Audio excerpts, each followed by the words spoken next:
Greetings and welcome to Perception Remote. It's a division of Perception that was created out of necessity due to COVID-19, and it focuses solely on delivering high-end remote working solutions and online virtual events to you, our colleagues and friends in the event industry.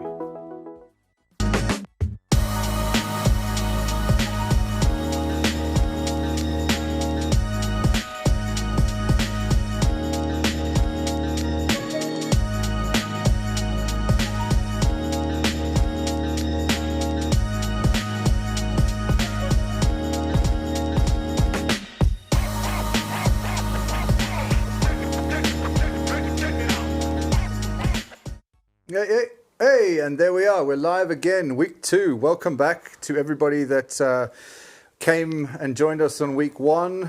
Thank you for watching and thank you for the incredible feedback.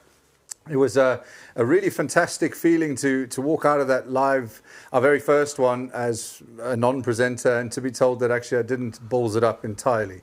In 2007, just to fill people in that weren't here last week, in 2007, Perception Events were formed by 3 people, myself, Gareth Hawke and Stephen Johnson. And we targeted our efforts mainly on the event production side of the business.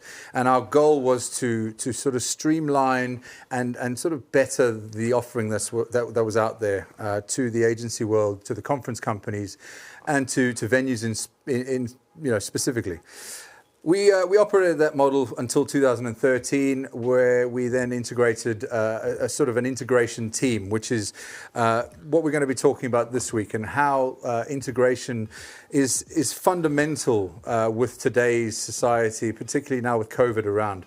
So with me, I have what I would term a pretty big fish in a small pond. Adam Southgate is one of the country's, in my opinion, leading integrators, and we're very privileged to have him on the team here as our head of integration. So welcome, Adam. Thank you for joining us. Thank you, Patrick. I think one of the things that I wanted to start off with, and the fundamental thing that I suppose everybody would ask, is that a lot of what we're doing now is remote working, and you currently live in Wales, and you have started your I suppose work from home thing about 4 years ago, where you decided to move away from London, and you've been working remotely for that time. Why come in today of all days? Well, we could have been brought in on a call from my home office, but I was in the area, to be honest with you, doing one of my sneaky site visits, because we have an ongoing project in Chiswick. So thought I'd pull by there first, and production value is better from here for this particular conversation. Yeah, I totally agree. That's the reason, yeah.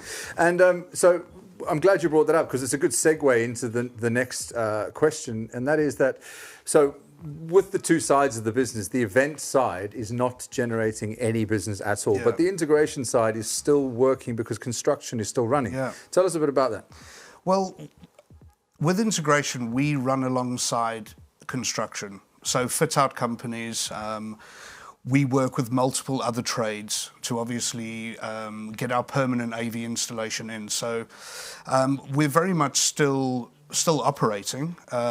It's the same for us, but different because of the staggered approach to attending site. Okay. We can't, as we used to, flood a site with labour to get a job done, because generally we're always waiting for a painter or for usually furniture people. They're the biggest culprit. So what we do is we pull off site for a few days, and we know if we've got 20 screens or 14 rooms to do, the 14 different layouts, we can flood that site with labour and achieve what we need to achieve. Sure. Now, we cannot flood a site with labour. We've got to be very mindful of the staggered approach that we have. And that's not just staggered from our side. That's staggered from the very first installer, the bricklayer, the plasterer, the painter. 100%. And that just staggers and changes our entire deliverable big time. Period. Now, can you imagine project managing that from a build perspective? Yeah. It's a nightmare as it is, but can you imagine how they have to drill down into the disciplines of You have 4 bricklayers on site to achieve X, and closely followed by a plasterer, closely then followed by a painter. And then there's us putting our bracket on the wall in the finished product. And I think by that rationale, that's extending the budget considerably as well. It is. The question comes in on variations and initial project plans that were submitted to us prior to COVID. It's very hard, and you need to be understanding and work with your clients, because we can't now turn around and go, well, actually, we need to charge you, another 50 grand's labour, because everyone is having to take a bit of a hit. So our guys, instead of the rule of thumb with integration engineers and specialist services is if they come out to site for a couple of hours, if you're bringing services in, they could have been elsewhere for that day. So you're paying for a day. But luckily, our guys, our team, are very good that way. They understand that, they're not charging us a day. They're charging us for the amount of time they're on site.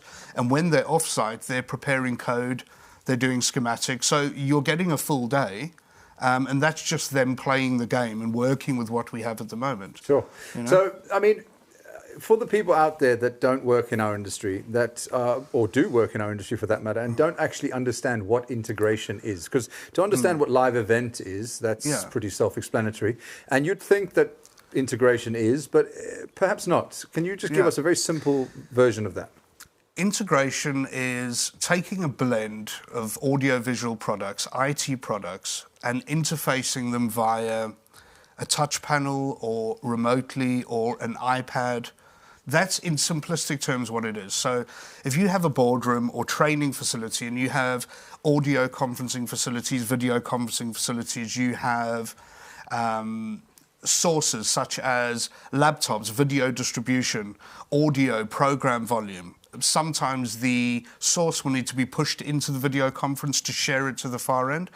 It's about giving a layman user, an interface by which they can, usually we make it as user-friendly as humanly possible, system on, and very intuitive to the user. Okay, and so that's what it is. So effectively, integration is amalgamating all the sources and all the playback devices via a single control panel operated by somebody either in the building or remotely. Indeed. Fantastic. Well, perfectly put. I couldn't actually think of a more perfect solution for our current time now, because if we can just drift onto the touch panel as an interface, as a literal interface between a human and an item. Yeah. With COVID-19, we transfer this thing by coughing into our hands and touching surfaces. We now have that problem whereby, somebody in their building interfaces with that touch panel, and then later somebody else does. So person A is positive COVID, person B now is potentially going to be positive as well. So what kind of means do we have to sort of negate that? Well, there's multiple solutions for this. I mean, immediately, I would pitch the idea to pose to the client that if you have a meeting or someone's booked a meeting room with a particular function, they're going to do a video conference and a local presentation for 6 people. We do have the ability, and this isn't a new thing, to remotely connect to a processor, which ultimately drives the touch panel. The touch panel interfaces everything on the back end. So we could literally remote in there, negating the need for anyone to touch any surface within reason. And we could initiate their video conference call. We could, tell their laptop, yes, you go to screen 1 and, open a microphone on the table for voice reinforcement, whatever we need to do. But we'll have a product on our shop very shortly. It's a overlay, and it's a anti-microbe overlay. Okay. Effectively what that is, it's a piece of plastic with anti-microbe technology. Mm-hmm. It is a thing. They've been using this in the medical field for years and years and years. Not new. But we would ask you, our clients to say, okay, how big is your touchscreen? What make and model is it? We would cut out the exact, aperture required. And send it over, or attend sites and actually overlay it onto your touchscreen surface. And what it does, it just enables you to clean it more regularly, and it acts very much differently from glass, because glass, believe it or not, is actually, to a degree, an absorbent surface for microbes. And it actually will hold human, let's call it, sweat and varying things. So this microbe won't absorb that. Okay, well, that's fair enough. So that, I mean, in terms of going forward, that's when, and there are certainly businesses that are operating now that could do with sort of an integration solution for their building. There's no question about that. There's obviously the question of money and whether now is a good time to spend. But then you've also got the buildings that could also do with it that are closed, and it's a perfect time to send a team in. Absolutely. And not warrant costs because you're working around your staff or whatever the case may be. Yeah. So that's that. But then bringing into the current situation for a vast majority of people, and that is remote working. Now, you designed a product called Bring the Boardroom Home, which is a really, really intuitive and intelligent product. Can you give us a bit of a lowdown as to what that is? The product was born out of an existing client asking me for a cost-effective. We had fitted out all of their rooms. Okay, they had one 10-person meeting room, very little budget left, and they wanted it for staff and guests alike. It was almost like a launch pad where a user would walk in with their laptop, and they would be able to utilize their video communication platform, whatever it may be. It could be WebEx, could be Google Hangouts, Microsoft Teams, Skype for Business. There's a multitude of them. So the guest would walk into the room and they would have their laptop and they would open their Zoom, their WebEx or whatever, and then somehow wirelessly connect to something in the room. Yes. Right. Well, the wireless consideration came in because this particular room, they wanted to remove the table periodically for an overflow room when they done a quarterly event. So not only was it supposed to be cost effective, but now you're taking the ability to put a hardwired table microphone on the table. Because what happens is when people remove the table, they'll destroy the termination of the microphone. It's a very well-trodden path. By the second quarter, it's going to be a mess. So that only leaves a ceiling microphone. And with a ceiling microphone, generally, if you don't spend a lot of money on a ceiling microphone, you're left with golf ball microphones, which then feed back to a DSP, which is more money and more money, more money. So to keep the budget in was quite tough. So really thinking out of the box, it was quite simple, is allowing the user to wirelessly connect to a large screen. In this case, it was a 65-inch screen from Sony, beautiful screen. So the wireless presentation device is actually connected to the screen behind the screen. You don't see it. From a user perspective, you see it as a wireless entity, very much like any Wi-Fi that would be present. So you click on the wireless device and you can keep it as secure or inaccessible as you want, accessible, or you could put it behind your corporate firewall, whatever. In this case, it was for guests, so it was open, And once you connect it to the screen, we found a compatible sound bar, which is effectively a 4K PTZ camera, microphones, which with a DSP algorithm, so they were intelligent enough to pick up voice from the table. With a decent pair of speakers, 2.1 speakers. So really your incoming audio is sorted, your outgoing audio pickup is managed via DSP, and what you're doing wirelessly is you're gaining all the attributes of the soundbar and the larger screen wirelessly. So once that was achieved, it was a matter of getting a USB 3 driver on the wireless presentation system to then gain the attributes of the soundbar.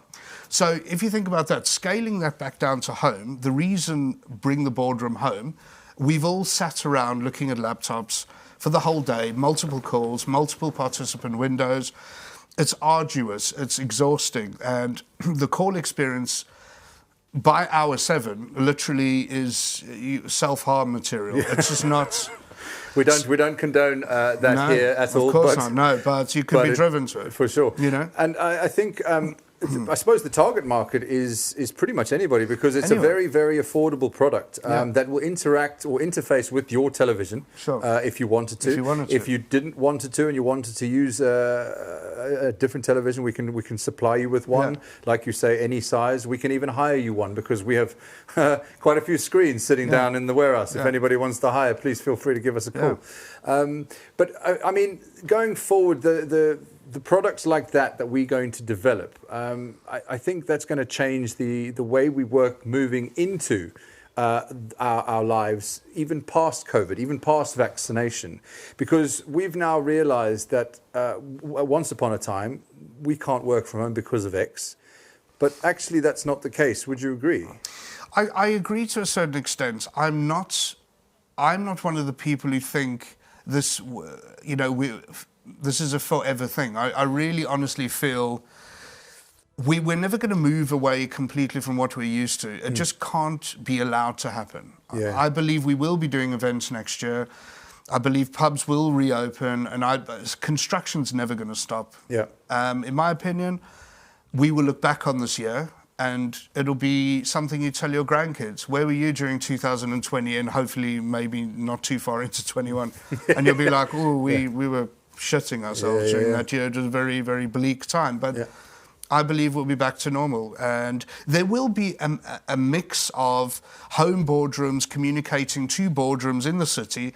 I think that's realistic. And I think home workers, now that they've been given their chance, because most employers want to manage their staff, in their very expensive office, I don't blame them. But I think a lot of people will have proved themselves by working from home, and I think the productivity and what you get done from home is actually far higher than sitting in an office. This is the dynamic that I'm talking about. Yeah. We're talking about an entire different subject here in terms of cost of running a big expensive office versus your colleagues coming and traveling in and reducing their cost, giving them more disposable income. Yeah. These conversations are going to start being had without question. 100%. And I think that will bring us on nicely because we'll have the shop up and ready. We've struggled to get it going because of the amount of staff we've got actually physically working for us at the moment. With everybody else on furlough, things grind to a halt, as you can imagine. But the products will be there. They're being developed, and the shop will go live within the next week. That is a promise, and we're hoping to supply these to you as soon as possible. But one of the things that we've obviously focused on as well, which Adam's had he's dipped his toe in, is the virtual event side. Now, we effectively are on the event side, which is shut down. So what we're trying to do is create a platform for people in the industry, not even necessarily in the industry. I mean, this is a platform that can be used by the education sector or anybody for that matter, to get content out live, which is at the moment very, very important. And what we've looked at doing is creating this 3-point approach where we've delivered you something that you can buy from us on a retainer basis with no outlay, and that is a microsite designed and coded to be on your own website, on the back end of your website. So whatever it is, myname.com/live. And that would host the stream. On the stream, on the site itself, you'd have a bunch of modules, which I'll go through in a minute. We would then, once you've purchased the microsite, design the stream with you and design the package. Everything from the microsite itself through to the content if you wanted, or down to the presentation. We can involve ourselves as much or as little as you like. And then it's to stream it out live, either through us or through your own content delivery network partner. So that's entirely up to you. And it's a very modular process, and you can choose any which way you want with us. What we're trying to do is get the industry back online, and that's the point, to make sure that money is being spent. So with the microsite, I think one of the things that we developed, that Adam came to us, I want him to just touch on this very quickly, if that's all right. Adam, talk about your friend that came to us with this problem. Yeah, it was one of those wake up on a Saturday morning and realize what we were developing in-house was so appropriate to one of my mates I've known for years, and I know exactly what he does, and the penny dropped. He's a trainer for Lloyd's, and he's never around because he's always in Edinburgh when you want to hook up for a beer. He's always in Bristol. It's quite annoying. But he basically was grounded because of COVID-19. And it was a natural progression because what we've pitched him as a company is a branded microsite to enable him to push out training, very much like he does at the moment, and also have the live feedback and the Q&A up and down, and obviously push out content and allow employees to download certain PDFs or sheets based on his training, and also a video on demand type of function. So we mocked up, or Patrick and the team mocked up an interface, which you can see is Lloyd's, and they filmed Gareth having a chat very much like Toby, my mate, would be doing. And that's now sitting with their head of training. And obviously they're doing a lot of disaster recovery and far more important things than training their internal staff at the moment. That's sitting with him, and it's in the right lap, so to speak. So sure. And it sounds promising. I mean, the initial feedback was that it's exactly what they need. It's a great product because of two things. Number one, it can sit behind a registration portal, so it's safe. And number two, there's end-to-end encryption, so the stream itself is safe as well. And that's something that we've put together in pretty much no time at all. And from the design side, that's very, very straightforward to do. You can do it yourself, or we can do it for you. As I said, it's a fully customizable template that you can manage. There is a player module on there for the stream itself. There is an agenda module for the session with each segment being able to add content to, so you can download papers or songs or whatever it is that you want to attach to each segment. If it was a speaker, you could have his biography that you could download if you want to, or her biography. I haven't actually done that on this particular broadcast because I've been lazy this week. So I promised to pick up my end of this of the stick, so to speak, for next week, and it will be a fully integrated microsite that will be working 100%. The sponsors module is great for monetization, or just as a sort of tip of the cap to the people that have contributed to you. The question module is great. I think it's interesting because I'm just monitoring at the moment. We installed a chat module today, this morning, effectively, and what's really interesting to notice is that it's now gone away from people asking questions, and everybody seems to be in the stream chat, which is great. But both have their benefits. The question module allows you to interact through closed doors, if you would, with a question directly to a moderator who can then choose to answer or not. By going through the chat module, your comments are open to the entire stream. In fact, like Adam, you can't see this, but Reese has actually asked if you've applied fake tan. No, absolutely not. That's just the Welsh sun, is it? It's just the Welsh sun, literally. It's God's own country. Reese, I think we can both agree that he's lying. He's been to the tanning salon. The polling module is up. I would love you guys to comment on it. Can you please click in terms of the question that's been asked? This we got working this morning, literally with the chat module. So it's very new. It's been coded specifically to work within the site. And we're testing it now, so it'd be good to get the results from that, and I'll put that live later on for you to see. The registration page you've all seen, and you can add a payment gateway if you choose to. That is your option, but 9 times out of 10, I'd imagine the monetization at the moment is not something that everybody's considering.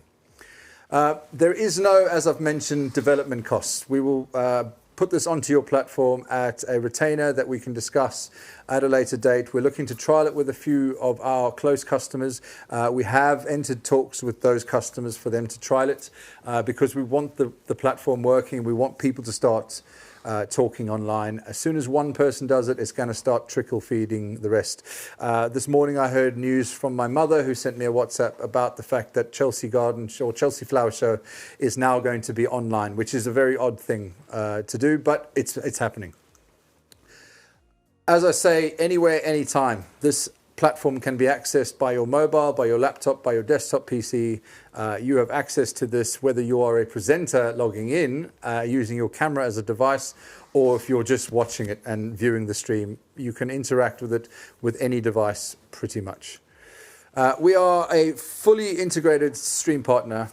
Effectively, what we are doing is we're taking what we've learned over many, many years of live production, and we're putting it into our online experience. And we're partnering up with very, very smart IT people to do the coding. And we're bringing people on into our business in a time where people aren't hiring. It's a risk on our part. It's shortening our lifespan in terms of when money runs out. But we think it's the most important thing to do and to tread new ground. And we think it's the right thing to do. So what are the benefits of coming to a company like us, or anybody that's doing what we're doing? And I think it's the production value. You've got the encryption side, you've got the polished production element. multi-cameras, great lighting, years of experience, motion graphics, and a host of in-house creatives that you can draw influence from, and creativity, would work. Lastly, on this point, we are able to restream, so you don't need to just stream to your own site. We can restream to your social media platforms. I would say, though, don't focus solely on your social media, but don't forget them either. I mean, it's very important that we do not alienate all of our audiences, but to have all the content in your own space and controlled without worrying about copyright infringements and being shut down, I think is pretty vital. So that's it for this segment. I'd like to obviously thank Adam for his involvement. Adam is literally one of the best guys at what he does. If anybody out there thinks they might want to have a call with him about chatting about integration or maybe installing something in their home or their venue, drop us an email or chat here, events@perceptionlive.com or adam@perceptionlive.com, and we'll gladly chat to you about, I guess, integration. Adam, is there anything in parting that you'd like to say? I'd obviously welcome any communication, any questions, any calls. I do love a chat, as you know. That's really it from me for now. Well, thank you very much for joining us. Absolute pleasure. Thank you. Hello, and welcome back to, I guess, my home studio. We released our first broadcast last week, and it was a huge success. We had immensely great, really great feedback from everyone. We had good attendance, and it's something that we were taken a bit by surprise. We purely did this as a showcase for you, to show you what we were capable of in terms of producing something for the virtual world, so that our event industry can get back to its feet. I think we've demonstrated that. But in the process of doing so, we created a short segment of content that everybody seemed to really enjoy. So we really enjoyed doing it, and therefore we're going to carry on doing it. We hope to create engaging, informative content while continuing to develop products and show you that this is just a glitch in what is a much bigger picture in terms of our event industry. So make no mistake, I believe wholeheartedly that we will go back to producing live events 2021 as a wild guess. So in the interim, we need to have a solution. This is our solution. This is going to be a wild ride, but we're all in it together, and I think that this is going to be a very good opportunity for us all to relook at the way we produce our events and our content.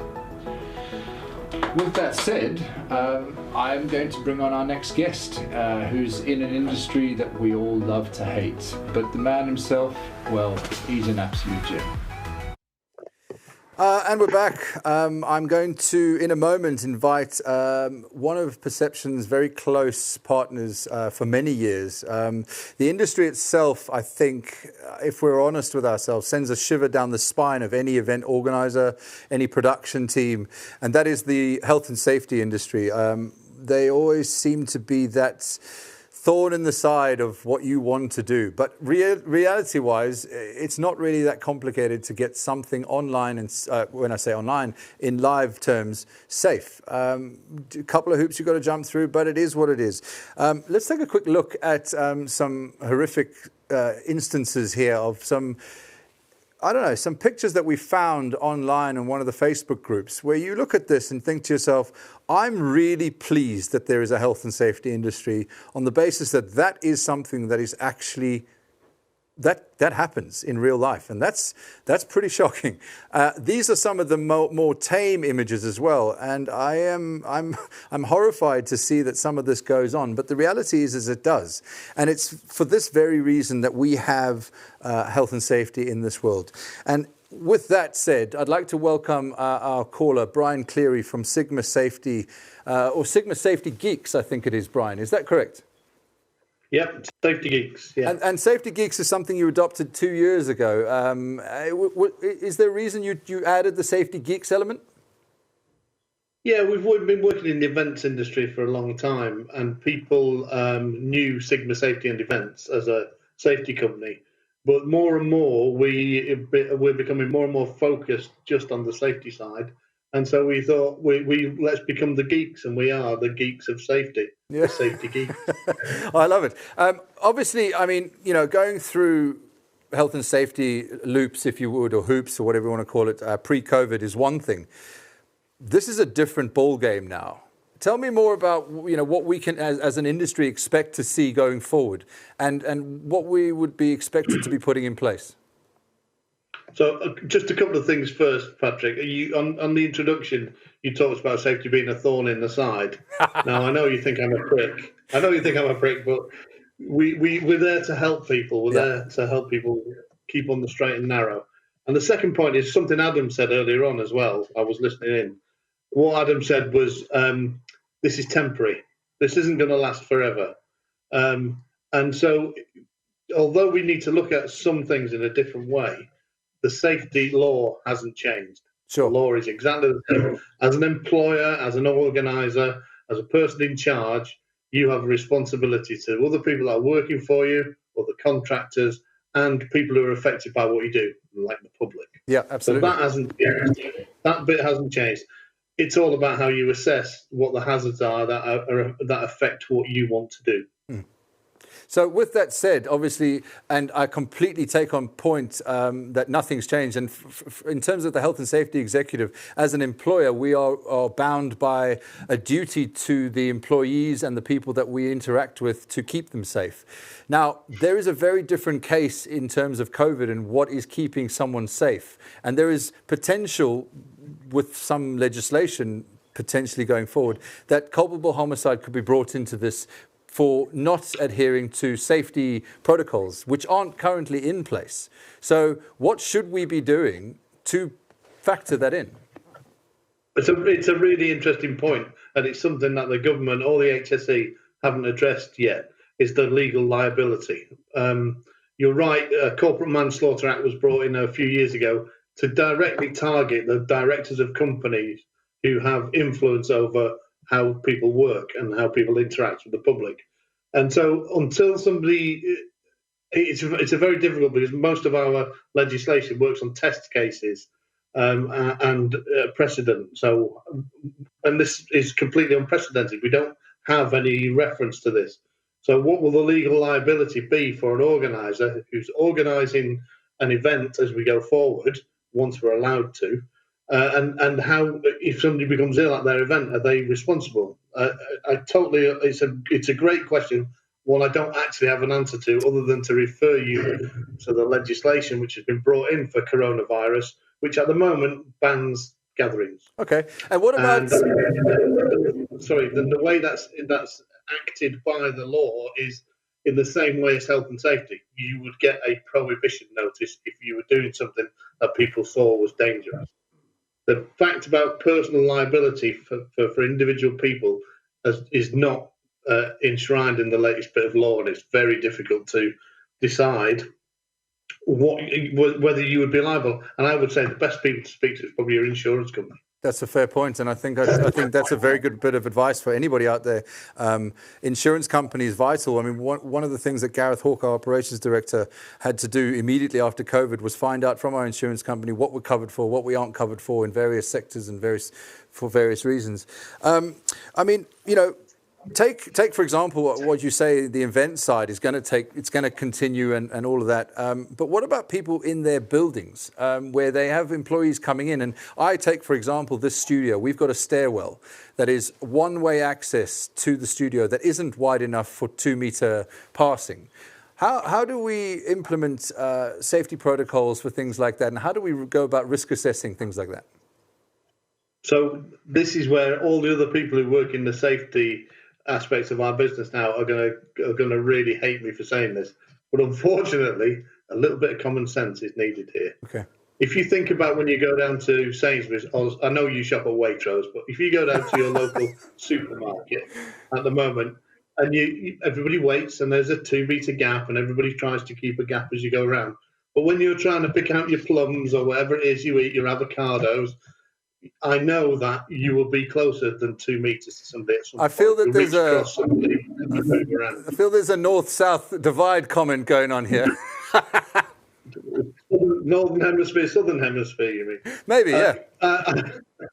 Not at all. What I'm trying to say is that at the moment, you try and keep your distance, you try and your best to have this safe distancing, but people cross each other, people come closer than that. And if people are passing in that way, it's not a massive deal. The issue with coronavirus is it's passed, as you've already talked earlier on about touch surfaces where it stays on surfaces, but also by people being in close proximity for a long period of time. Mm. So wherever you can, as long as you can keep social distancing, the 2 meters apart, you'll be fine. And people passing in a narrow corridor, face away from each other as you pass, so you're not breathing directly at each other. There's lots of things people can do. Face masks, I'm not an advocate of face masks, but they do keep people's germs to themselves for a period of time. Sure. So again, in that close proximity, they will work. Just one thing about the social distancing, because there's a lot of information at the moment, and it's very difficult to wade through the morass of information on Facebook and LinkedIn from experts. Mm. There's a lot of experts out there. I'm not an expert. I'll tell you now, I'm not an expert. But what you have to think about is what's the purpose of an event?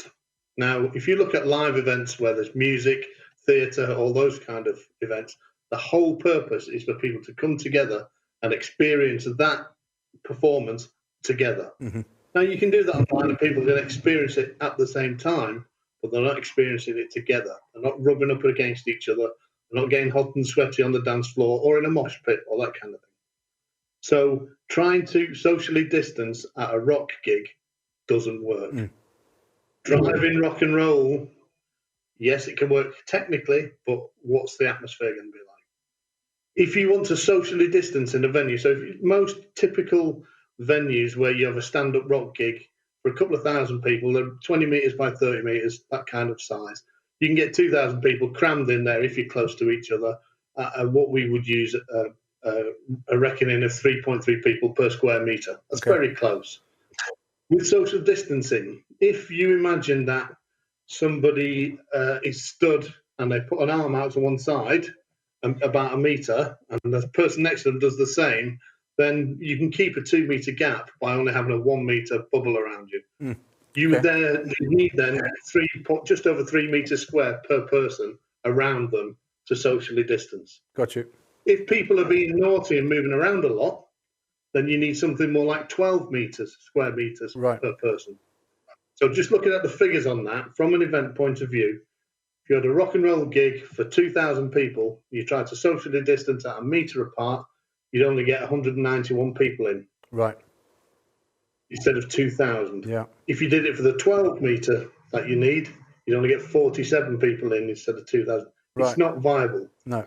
The things that are viable, excuse me, are the things that mirror what we're doing in shopping centres and supermarkets. So exhibitions, promenade events, demonstrations of products, and museums where people walk past something, look at it and move on again. There's a lot of management, there's a lot of risk assessment needed about how you're going to control the flow, timed tickets, all those kind of things. But those type of events, absolutely we can get those going again.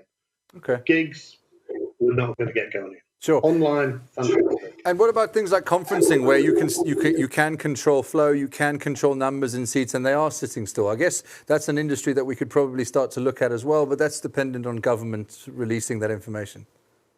Yeah, and I don't think there's not a problem with conferencing as long as you can give the distance. But how much space are you going to need? If you're going to need 3 meters squared per seat to keep somebody. That's a lot of space. Yeah. And so some of the bigger halls will be able to do it. But what they'll have is much reduced delegates.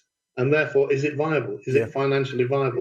And I think some of us need to take the lead from companies like yourself, where there is a good online platform and where we can put things online, we should put them online.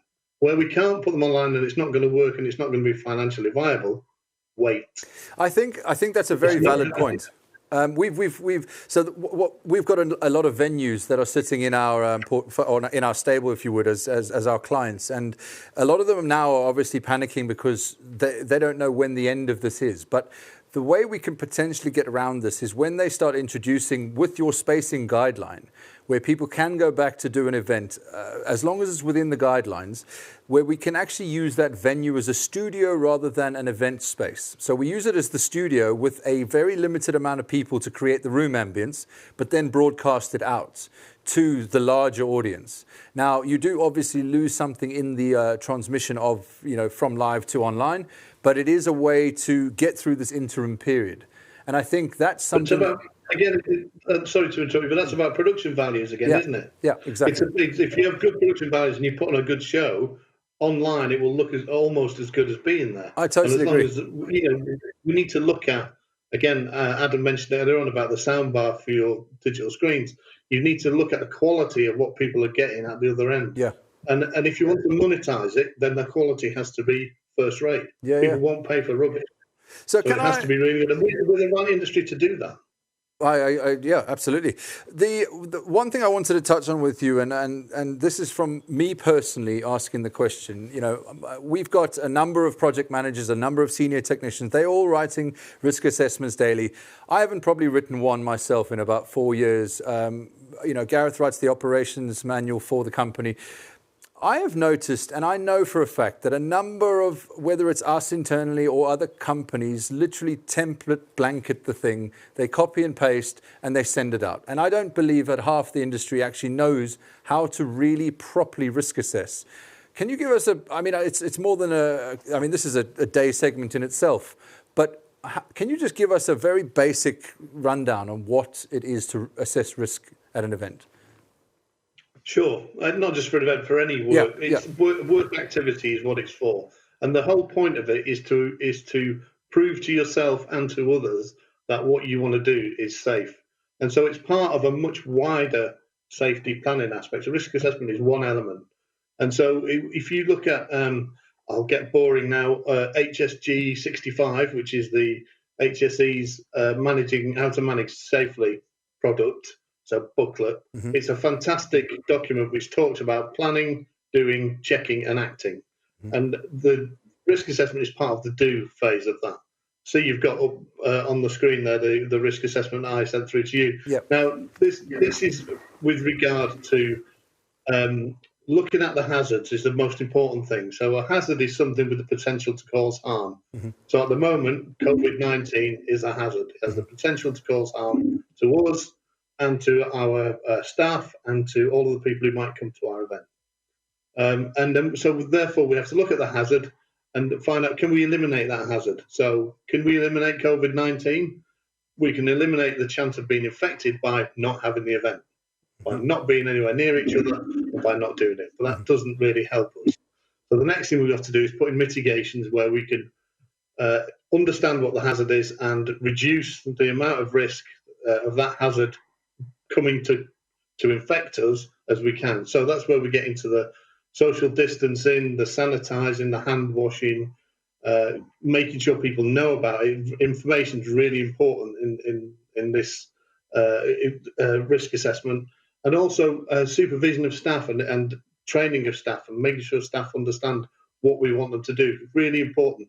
If you go all the way back to the basics of our health and safety system, Health and Safety at Work Act, you're supposed to provide instruction, information, training, and supervision to your staff. That's what you need. And by supervision, it doesn't mean leaning over their shoulder. It means helping them do their risk assessment and follow it through. Yeah.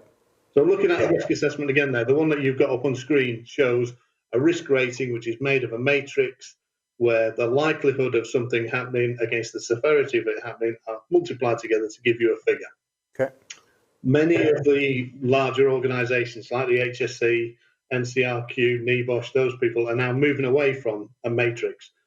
For me, that there shows you something red, it needs something doing about it. If you get it to yellow, which is a medium, you can monitor it. If you get to a green, it's something that you can just look at now and again.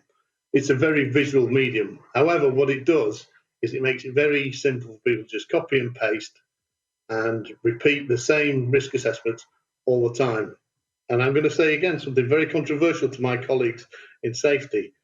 Copy and paste or generic risk assessments are not necessarily a bad thing, especially when you're doing the same thing again and again. Sure. The piece of trust behind Patrick there will be put together in the same way over and over and over again. You don't need to rewrite the risk assessment every time.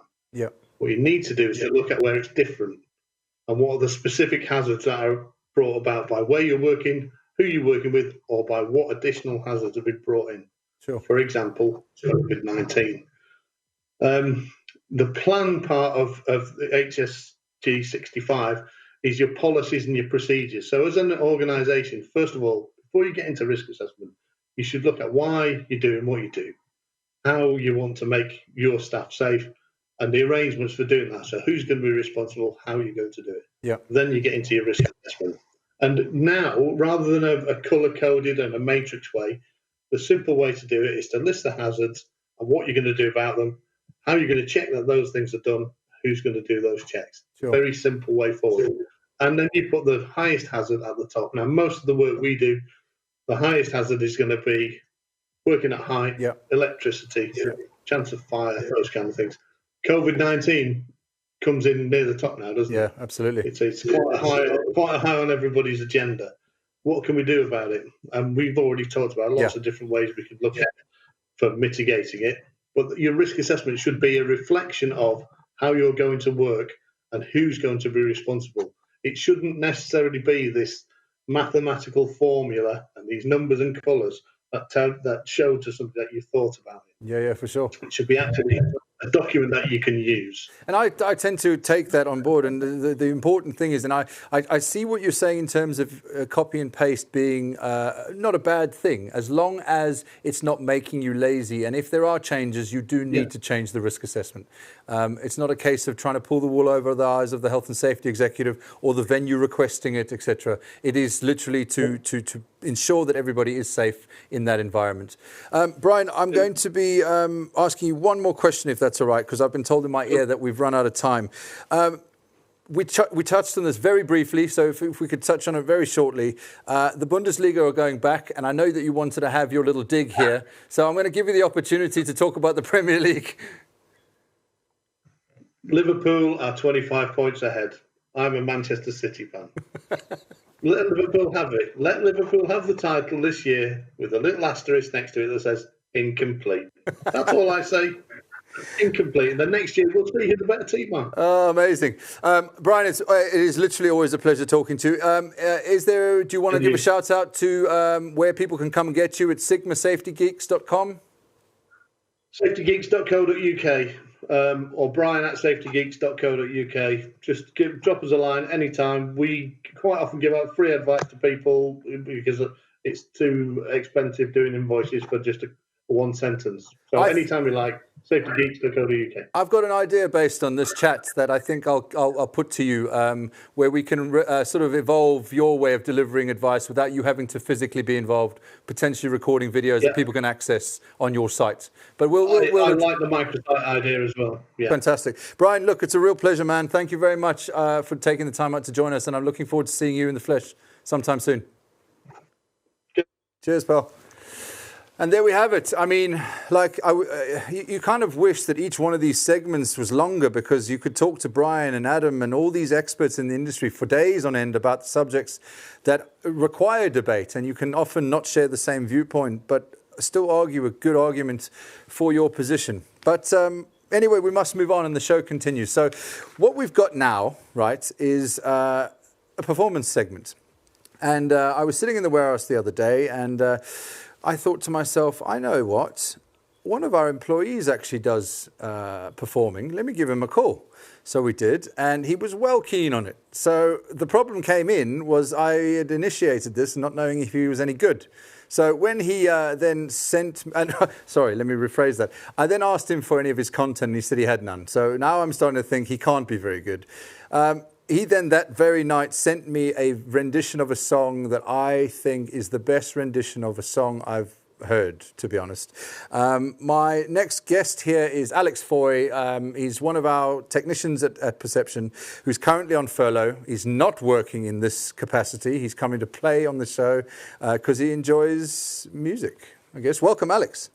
Hi, Patrick. Thanks for having me. I've got my intro to you saying that you you're not in the charts, but you do have many number one hits in your mind, and all in the mind. You've got it all in the written. bedroom. But the problem is, and the question I have too is, why does it take a global pandemic for you to now get the guitar? You and I were talking about this on a number of occasions, and I know we have busy lives, but in order to have time, you need to make time. What's different about now? Now just gives you the time to reevaluate all your priorities. Yeah. So I've spent a lot of time. I always grew up playing and playing gigs when I was a lot younger. But as I've moved into a older part of my life where I'm a bit more focused on my career, I've been more focusing on developing different skills and honing different skills in different parts of my life. That mixed with also managing your social life and so many different aspects that we're used to managing in the modern day, that it's something like this. It took a back seat effectively. Yeah. And do you feel that it's something that you would have liked to have taken a back seat? Because music for you is a passion, yes? Yes, yeah. And it's something that you would want to continue post-COVID now. So like you go back into work, is it something that you're going to continue progressing with, or not so much? Yeah, I think this is definitely something I'm going to start progressing more in.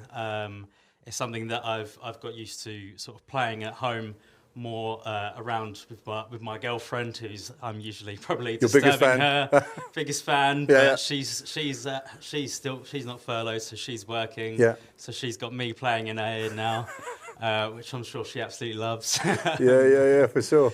But so it's something that I do plan to get a bit more of a work-life hobby balance. How have you found furlough though? I mean, for some it's great, for some not so much. How have you found it?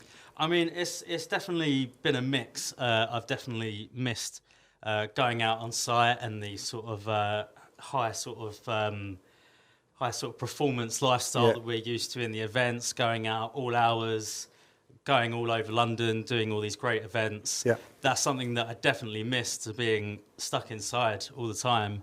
But then again, as I said, it does give you a chance to reprioritise your priorities and have a look at what you want to do and what you want to get from yourself and from this sort of downtime. So I think the last question I've got before you perform your song for us is that you're going to be performing a song by, it's Blackstreet, is it? Yes. Yeah. And it's a song called No Diggity. It's one of my favourite songs. You know, this is from my generation. So to hear you play it was quite surprising. It's your own take on it. It's your own chords, but it's their lyrics. Is it something that you want to do in terms of your creative path? Do you want to write your own stuff, or are you happy to perform new versions of old songs? I'm happy to do both. I've spent a lot of time writing my own songs in the past. Songs that often the writing process is you love it for a week, you love it for 2 weeks, you leave it for a week, you come back and you hate it and you scrap it. And then you look back a year later and you go, oh, actually, no, that was quite good. So what's your tip then on that point? It's almost like write it, record it, send it out. Oh, yeah. Get it done, get it recorded as quick as you can. Yeah. Because you're your biggest critic. You're your own biggest critic. Yeah, exactly. And I think also having other people to work with is also great, because then there's something that can you get you out of your own head a bit more when you keep on listening to the same recorded track over and over again. Yeah. And going, that's not quite right, it's not quite right. Yeah. Sometimes you need someone else just to go, shut up, it's fine, for sure. It's fine, just send it out. Well, look, on that note, I'm going to shut my mouth now and listen to your brilliant song. Ladies and gentlemen, Alex Foy. Thank you.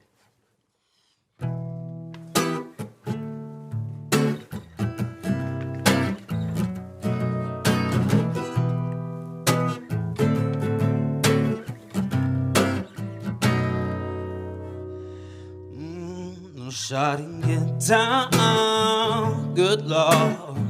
Baby got a moment all over town. Strictly based on play around, cover much ground, getting paid by the pound. Getting paid is a forte each and every day. The play away, I can't get it out of my mind, y'all.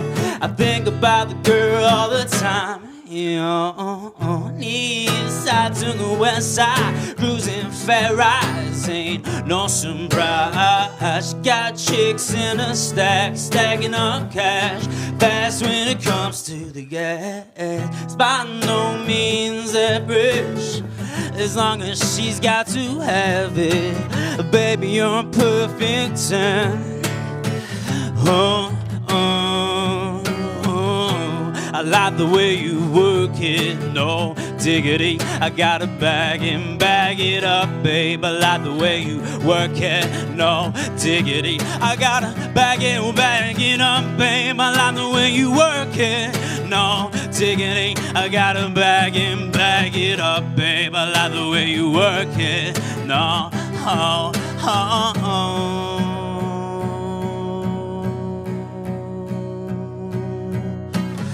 She's got class and style, street knowledge by the mile.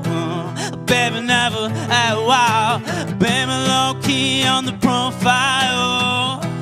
Guess this feeling is unknown. Let her tell you how it goes. Curse the word, spins the verb. Lovers and girls, so free watch. Man and girl and good. She's got class and style. Now dating, now down. She's got class and style. No diggity, no down. I like the way you work it, no diggity. I gotta bag it up, babe. I like the way you work it, no diggity. I gotta bag it up, babe. I like the way you work it, no diggity. I gotta bag it up, babe. I like the way you work it, no.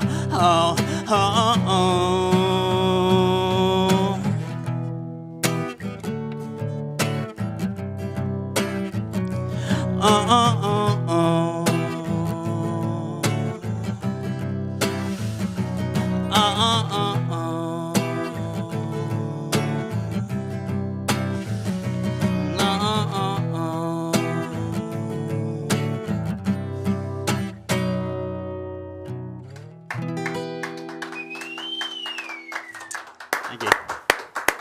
That was amazing. Ladies and gentlemen, a huge round of applause at home for Alex Foy. Alex, thanks so much. I really appreciate you coming in.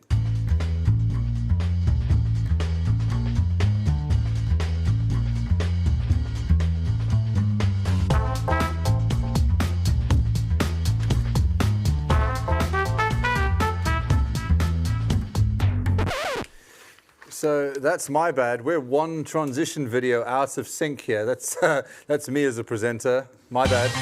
That's what you're supposed to see.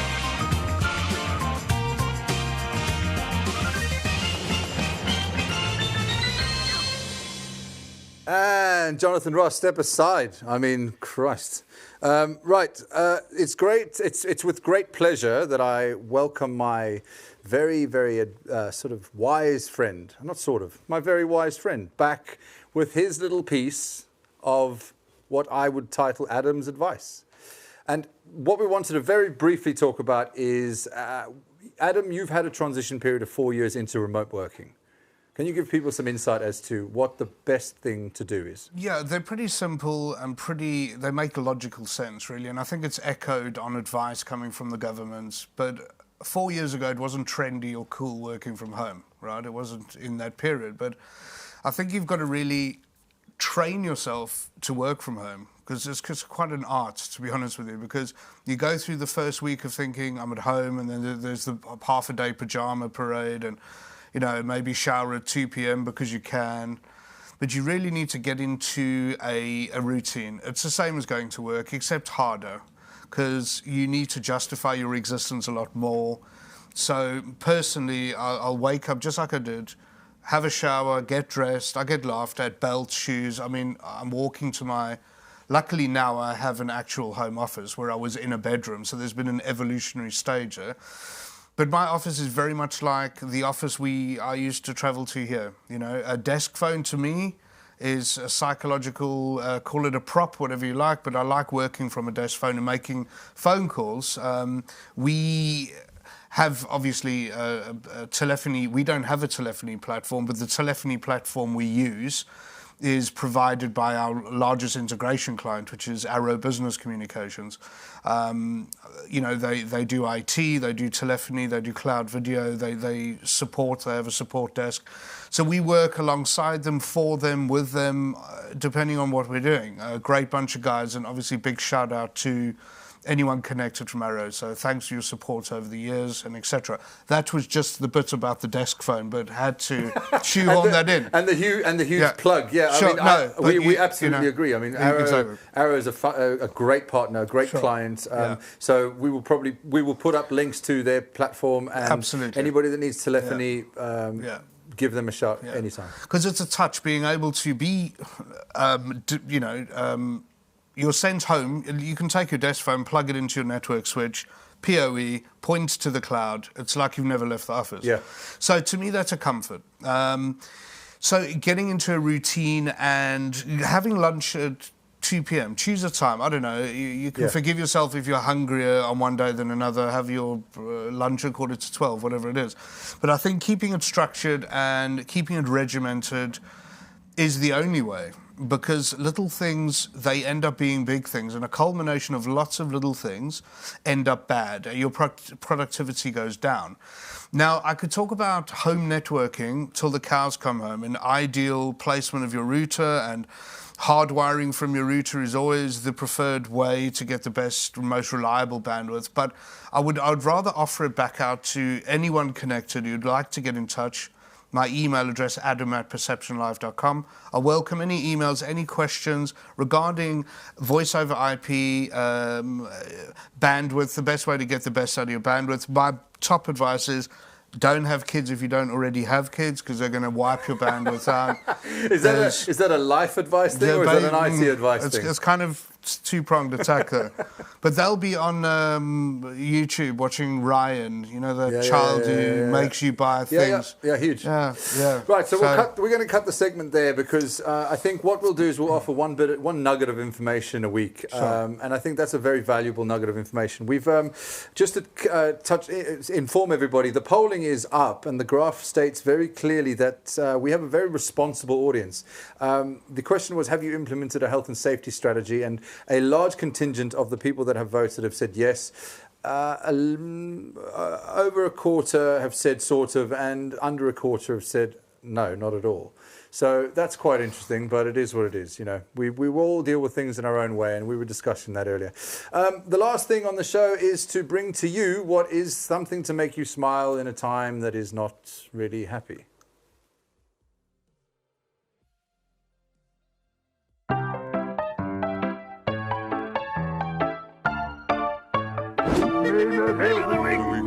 Meme van die week.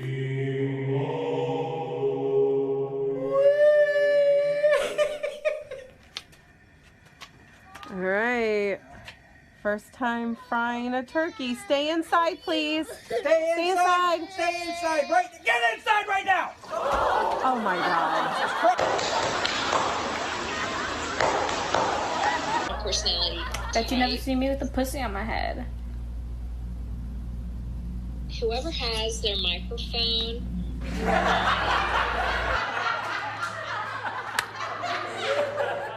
Hey, Luke, throw it back. What? Throw it back. Are you sure? Yes, throw it back. Okay.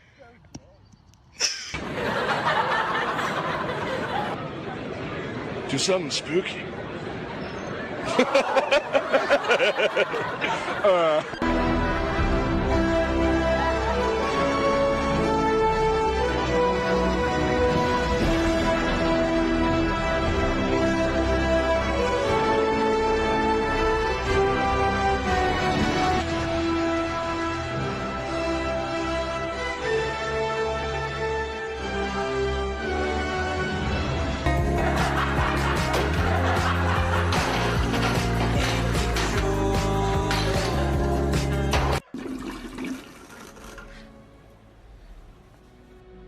I know what I have to do, but I don't know if I have the strength to do it.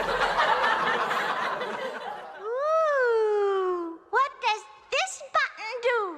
Please, please, do not push the button. You have no idea what it...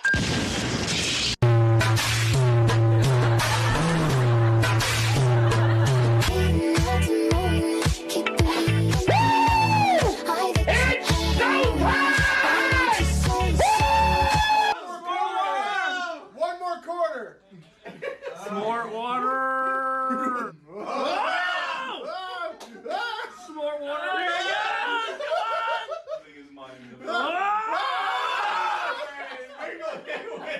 It's wiggle. Oh, here we go. Here we go.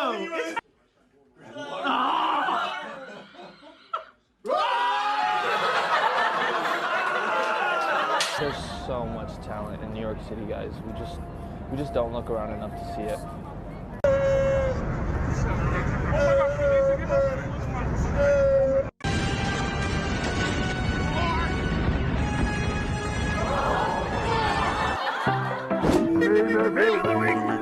Wie van die weer?